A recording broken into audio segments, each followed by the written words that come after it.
I just posted a bonus video in my at-home course, longevity safe course for high-intensity strength training, and I'm going to share that entire video with you here today.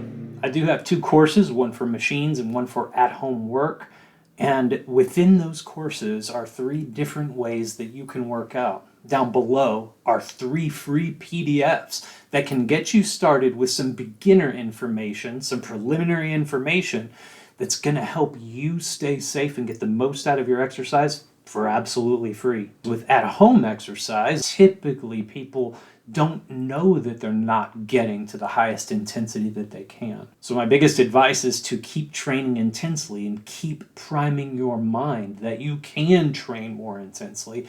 That's really the biggest thing. And it doesn't matter whether you're using machines, whether you're working out against immovable objects, using something like a timed static contraction. Technically, if you think about a plank, then that is you holding yourself in one of these positions. Now, I don't necessarily recommend a plank. In fact, that's not even a part of my course because it's not really the most efficient way to work the abdominals. That's all neither here nor there. The point I want to get across is that you can work out and get the highest intensity and get all of these health benefits, but it takes some mental energy to put into it if you're doing this at home. So in this next little bit, of course, this is from my course, and this is one of the bonus videos that I just put out in that course. I'm going to bring y'all on a little bit of a ride, and as I give more educational information within my courses, I'm gonna give y'all some of that information here as well because I want to help those of you on YouTube as well. So without further ado, this is a bonus video from my course for at-home exercise for seniors and older adults. For those of you who have chosen at-home exercise as the primary delivery mechanism for this stimulus, the workout, well, I want to give you a couple tips that I know will help beginners move forward and help you get the absolute most out of your strength training. I've supervised over 15,000 of in-person workouts over the past 7 years, and what I always notice is that when people believe that they're pushing to momentary muscular failure, if they're absolute beginners, they're usually pushing to about 70 to 60% of their maximum capacity. That is all the way across the board with brand new folks to this method. And that rings true with machines as well.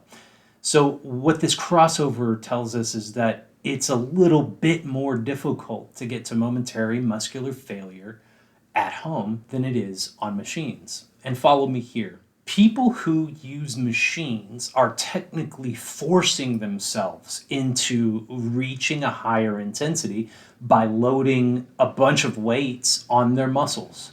Now, of course, if they were to just sit there with those heavy weights engaged with deep intensity, they would also inroad their muscles to a very deep fatigue.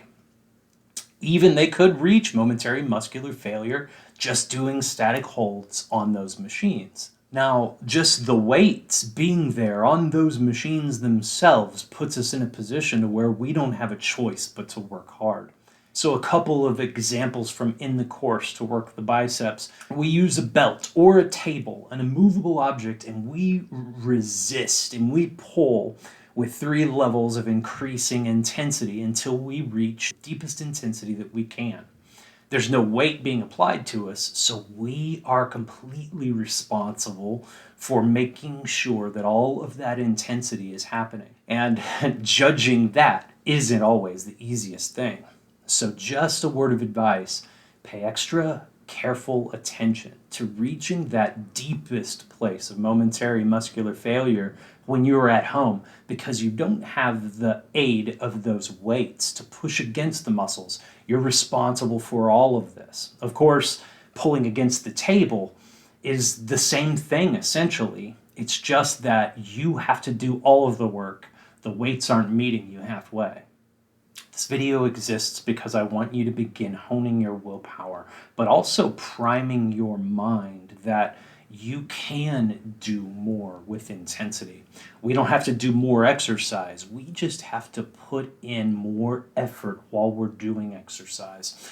And I want you to think about it like this. Every workout is an opportunity to hone your ability to get more of what you want in life.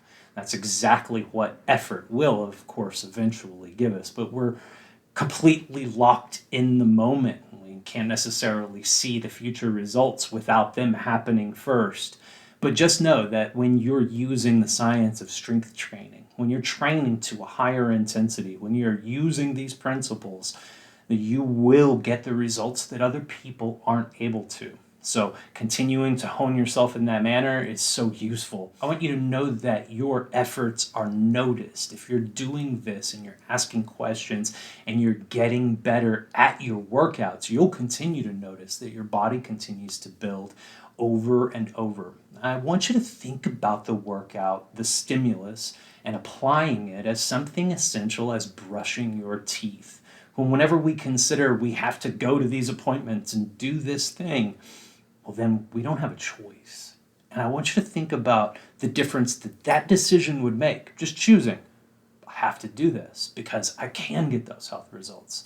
That's something that really helps for at-home exercise, because Jay Vincent made a video that was really good recently, and he talks about there's really only one thing that you can do at a gym when you go to it, and that's work out.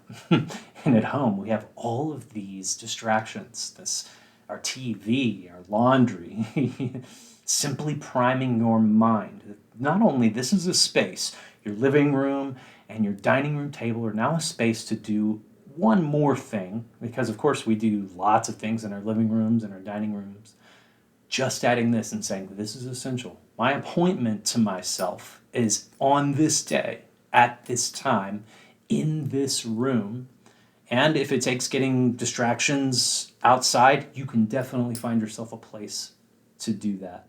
Even with all of the modern distractions that we have here, if you set yourself a calendar reminder and continue to follow that reminder once or twice a week to work out, no matter what, on the dot, it goes off, it's time to do it, well, you can do it easily now. Because of course, within my course, I have all of those guided 90-second high-intensity strength training modules for you to do these exercises, just listening to my voice, guiding you through proper form and a higher intensity.